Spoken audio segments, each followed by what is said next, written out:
everybody. Welcome to A Survivor's Guide to Hell, the podcast. I'm PJ Aubrey, here to walk you through this pessimist-friendly guide to finding the silver lining. Each week, we pick an unpleasant topic and share stories and information that will hopefully help you laugh, help you find a bright side, or even change your perspective on something. Thank you so much for listening. Today, our unpleasant topic is the teenage years. I didn't say teenagers, mind you. Just the years they occupy. So get your tinfoil time travel hats on. We're going back in time and getting in touch with our inner teenagers.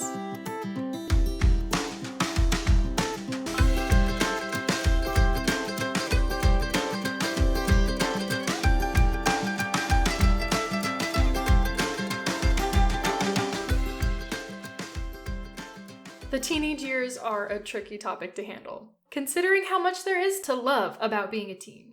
Having most of the mental and physical capacities of an adult, but nearly none of the bills, that's the part I miss most. There's the youth that many of us miss, tighter skin, faster metabolisms, more energy. Teenagers definitely have the lion's share of some of life's greatest blessings. But the teenage years don't come without their balls and chains. There's the part where your parents can veto any decision you make, or at least give it their damnedest. There's the social pressures of high school and the jobs that none of the adults want. There's the yo-yo hormones that raise you up in the air like a god for one moment and plunge you deep under the darkness of the earth's crust the next. And for you parents, believe me, I get it. The struggle doesn't just belong to the teenagers. There's the back talk, the constant sarcasm, the shoulders that bristle and the eyes that deaden the moment you try to share some hard-earned life lessons with your kid. For all its beauty, the teenage years aren't easy for anyone. But there's a certain depth to this time of life, isn't there? When you combine teenage passion with teenage awakening, you become in touch with life in a way that's hard to come by at other ages. As we move through today's podcast, we'll interview some teens to remind ourselves what it's like to be a teenager. After this episode, I'll be sitting down with my own teenage daughter to try and get to the bones of what makes her tick. We'll read the lost Mother's Day letters of a nameless family, and I'll reconnect with a childhood friend to see if she remembers a mistake we made that's followed me for about 13 years. Stay tuned. Act 1. A Lifetime Sandwich. Teenagers' hopes and fears and how adults respond. I'm in a strange in-between place in my life. As an adult in my mid-20s, I still feel the tendrils of teenagedom tickling me sometimes. When older adults see me, they see someone who's still green, and they're not wrong. But when I interact with teenagers, sometimes I just want to tilt my head at them and say, I don't get you at all. I want to lean forward and shake their lapels as I shout, where is the logic? Or, I've been around twice as long as you have, and you think I know half as much as you do? Then again, I remember my own smart aleck comments, eye-rolling, or occasional and very complete lapses of respect when I was younger. I remember expecting my parents to be some kind of superhuman breed that was never offensive, while simultaneously blasting them with sarcasm and backtalk. But beneath all the classic teenage behaviors, something incredible was happening. Do you remember? Somewhere behind those young, brooding eyes of yours, you were experiencing an evolution. Your brain was literally changing. Emotions, the sweet and the bitter ones, were now a wealth of colors and dimensions you'd never felt before. The concept of justice and injustice was emerging from its childhood chrysalis and unfolding its wings. Maybe that's why teens can be so befuddling on the outside. There's just too much happening on the inside. I wanted to glimpse this again. I wanted to wave at 13, 16, or even 18-year-old PJ and remember how she was doing.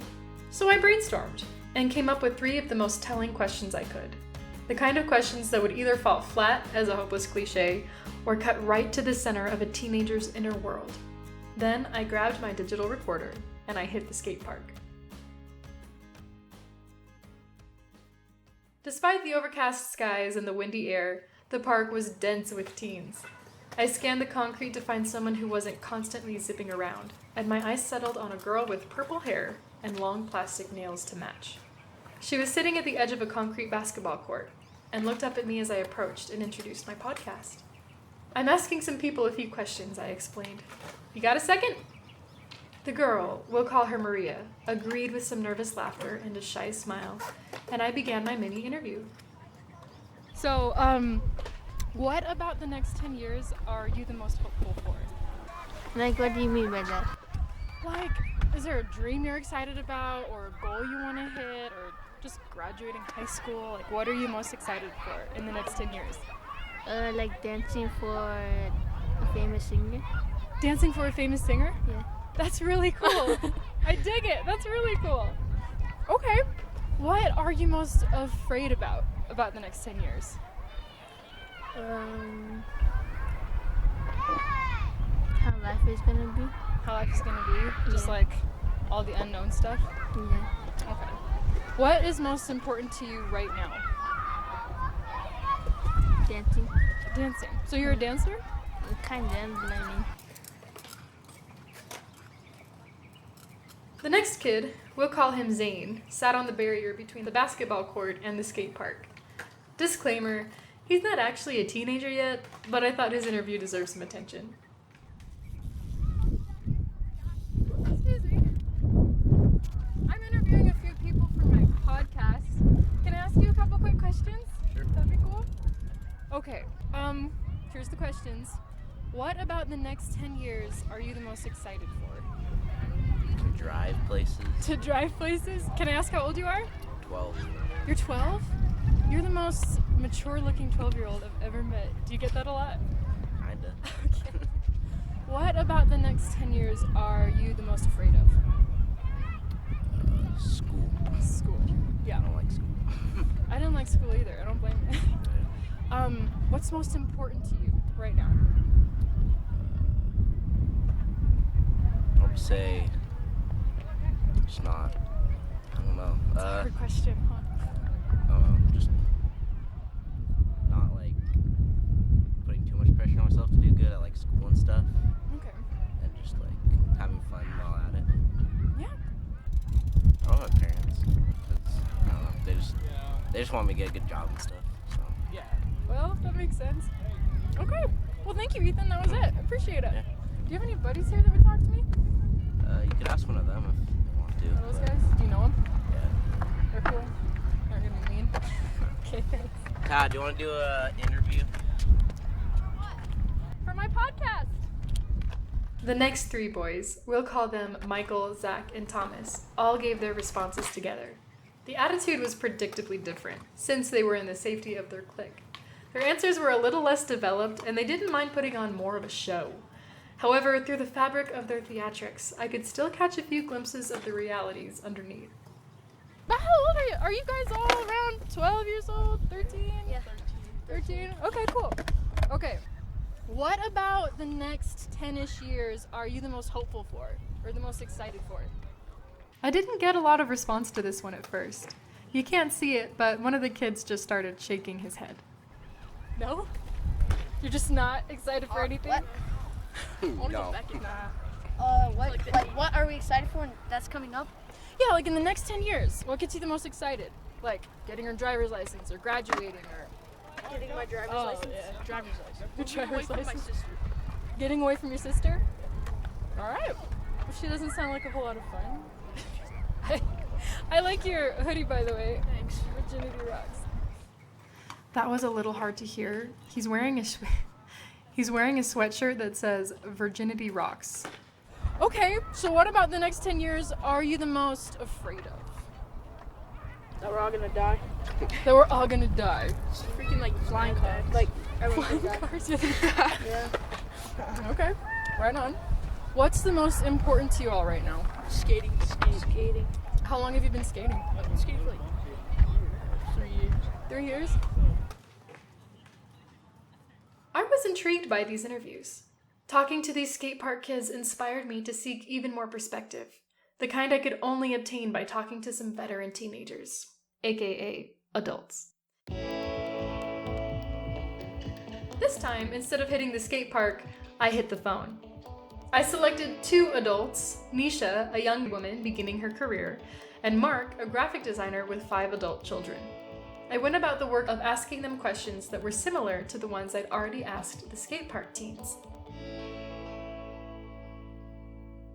Do you remember what one of your biggest hopes was when you were a teenager?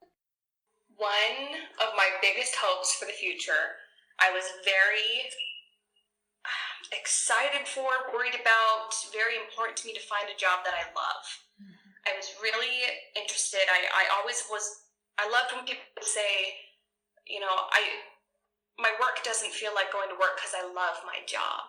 Mm-hmm. And that always stuck out to me, because you see on TV and in movies people who get up and like there's a gray cloud over them and they drag themselves to work and they hate their life all day.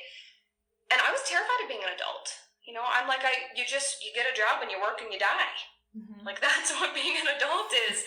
As a teenager, I was legitimately terrified to have to go be an adult and hate my day to day. So that's something that I really hoped and dreamed and wanted to work toward, finding a job that I didn't hate. A job that I could wake up and go, oh, I'm going to work today. Like I'm excited to go see what we're going to do today. And I say this frequently to people that I know, to my family. I don't hate my job. I don't dread going to work. So I do think in that aspect, I've done pretty well. I wanted to make art for a living of some kind. Like, honestly, I wanted to be a good Mormon, too. I'm not a Mormon now, but then I was very much Mormon.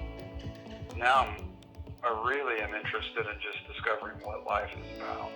Like, just in as rigorously and radically honest way as I possibly can. Minus any template, any proscription.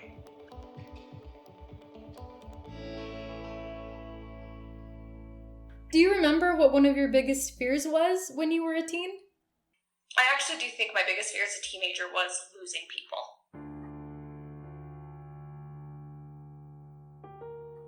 Was having people say, not want to be my friend anymore. Having boyfriends leave me and not being enough for them. I think that might have been it as a teenager. If people want to leave your life, let them leave your life. Don't fight to keep people who aren't important. And that sounds harsh, but it's not that I look back and I'm like, those people were so not important to me. It's okay that I don't ever communicate with them anymore. But it's just, life goes on, things change, and, let people go if they want to go. You don't need to fight for people's attention, approval, presence. Some people, that's worth fighting for. But just kind of, again, don't worry about other people and do what's good for you for a little bit.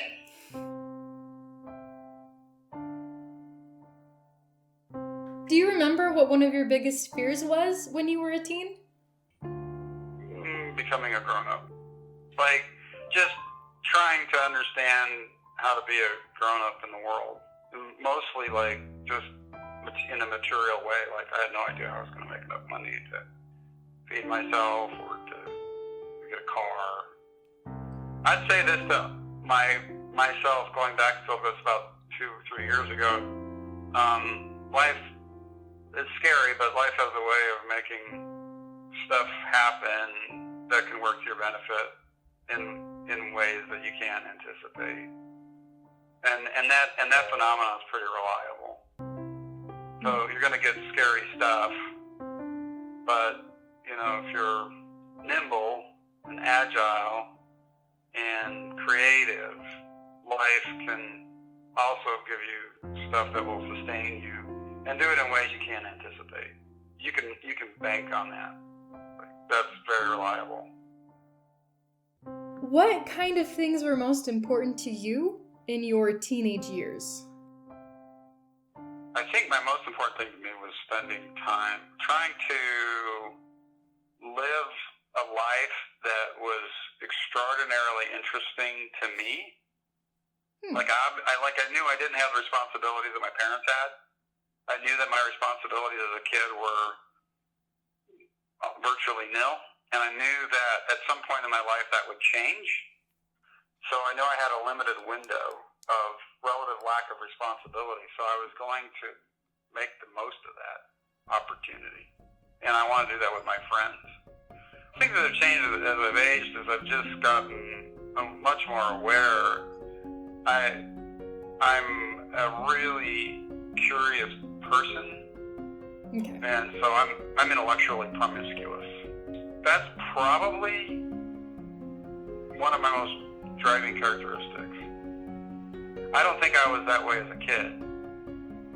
There was a certain point in my life when I realized that that's what makes me really happy, is learning new stuff about the world around me. I use the term promiscuous because in my life I realized that all kinds of sources, even the ones that are considered unorthodox or untrustworthy, actually have some value.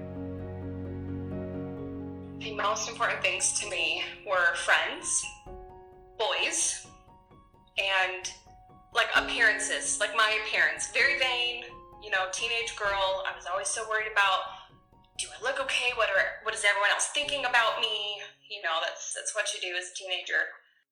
Like now, if you ask me the same question for now in my life, I think I'd still have friends, especially after what, the year we've just gone through. Connections with people is it's still something I'd call important, but it's very different. What relationships do I want to work on and build, and which ones are really near and dear. Now, of course, I would have family and to advance myself in my careers. I frequently think about, if you could go back and tell yourself one thing, what would it be? And it's really just stop freaking out about what everyone else is thinking about, what you think everyone else is thinking about you. Because you always hear it, everybody's so concerned about themselves, no one is really worried about what you're doing, and the whole appearance, and do I look okay, am I pretty enough, am I, I've got to look a certain way to hang out with these kinds of people who are so much cooler than me. It doesn't matter, it will not matter the second you aren't with those people, the second you graduate, the second you move on with your life, I loved their responses, but I wasn't quite done with these friends of mine. I wanted to hear what they had to say about the fears that the skate park teenagers shared. So I did get a small list of these teenagers' biggest fears. And I'm going to give you the most ambiguous one. And I'm hoping that you'll respond as if that teenager is here. But I'm not entirely sure what it means. So it might be a bit of a challenge. Most of the teens I interviewed were individuals, but there was this one group of skater kids, skater boys. They were like 13 years old. And when I asked them all what their greatest fear was, one of them said, or for the next 10 years, one of them said that we're all gonna die. And at first I thought, okay, you're just being silly for your friends. And then I went home and listened to the recording, and I don't think he's actually worried about dying, but he actually sounded more serious than I gave him credit for in the moment. Like, there is something related to that sentiment he's actually worried about for the next 10 years. Like, maybe it's COVID, maybe he feels like his world is ending because everyone's quarantined, and maybe his family's finances are shot or something. But if he was here, and he half seriously said, I'm worried we're just all gonna die, what would you say? Oh, man. It's okay. Super comforting, I know. If he was in front of me and said, we're all gonna die, I think I would say, you know what? I think a lot of people feel like that, and it's okay to feel like that, but don't let that be your one thought and feeling. Don't let it run your life. Don't get bogged down with that. Because honestly, I've come to live my life as nothing is guaranteed. Every day is a gift. You do not know how many tomorrows you have, so I think it's all right to feel like that a little bit, but don't spiral into darkness. Take feeling like that and make it something that you can live even larger, even louder. Be less afraid to be you. Be less afraid to do your things, because we could all die in the next 10 years. So have no regrets. I like that. That's an unexpected answer, because I was kind of anticipating like, oh, you're gonna be okay. Like, you're gonna survive. Like, everything's gonna work out. But what you're saying is, in the event that things don't work out, be who you are as vibrantly as you can, because Your time, whether that's figuratively or literally, might be limited. So just like max it out responsibly. Responsibly, yeah. Yeah. And like I said, like don't spiral. Don't be like, I'm gonna die in the next 3 years, so I have to do everything. No. Don't live like that. But do things that you truly want to do that make you happy, because nothing is guaranteed. That was Nisha's response. Here's Mark. Okay, so one of the teenagers that I interviewed at the skate park, she seemed particularly insecure, maybe vulnerable.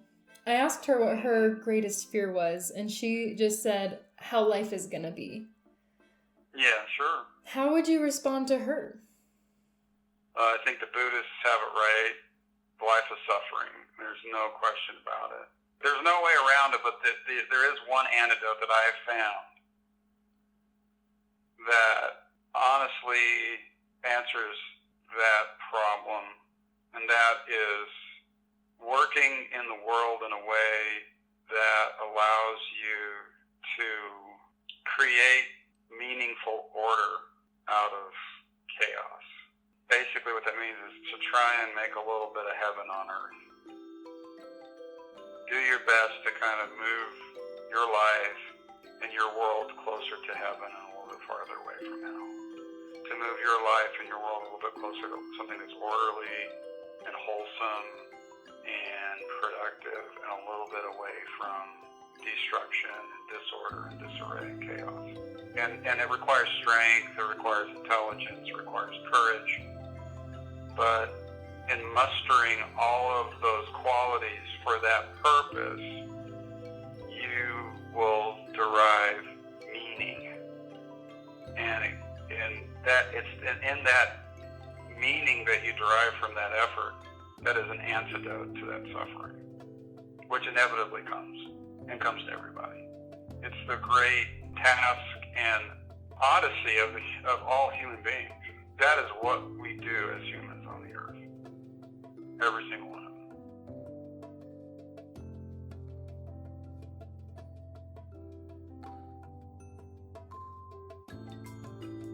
That's all our time for today.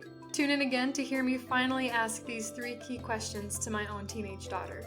We'll also enjoy the lost Mother's Day letters of a nameless family and indulge in a conversation with a childhood friend about a mistake that still keeps me up 13 years later. Now we invite you to join us for our weekly Silver Liners Challenge, which is designed to be an easy, actionable step you can take to help boost your week and help you survive hell. Here it is, the Silver Liners Challenge. Did you hear any good advice in this week's podcast? Perhaps you should take that advice for a spin. Feel free to share your experiences in the comments of our website, www.survivorsguidetohell.com, or on our Facebook page. This is a podcast version of our sister production, A Survivor's Guide to Hell, the blog. This podcast gives you a way to access our content when you're driving, cleaning house, or hitting the skate park. But if you'd like to see the videos and pictures that often accompany our posts, check out our website at www.survivorsguidetohell.com, where you'll also find much more information, including our storytelling code of ethics. We're always looking for cool new stories. If you have something to share, please visit our site and drop us a line. And remember, if you liked this episode, please subscribe on Apple Podcasts, Spotify, Stitcher, or YouTube. We'd like to thank Kirchingless Wonder, Ketsa, Vortex, and Zapsplat for some of this week's audio. We also want to thank Jimmy Armstrong for yet another generous contribution to our podcast, as well as Mark, Nisha, and all those teens for being such wonderful guests. Listen, we're on a budget, and apparently podcasts, websites, and recording equipment aren't free. If you'd like to help us out, please visit the support portion of our site and see what you can do to contribute. Last but not least, our cheesy joke of the week. I used to be an angsty teenager. Fortunately, it was just a phase though. Now I'm an angsty adult. Thank you, and have an excellent Monday.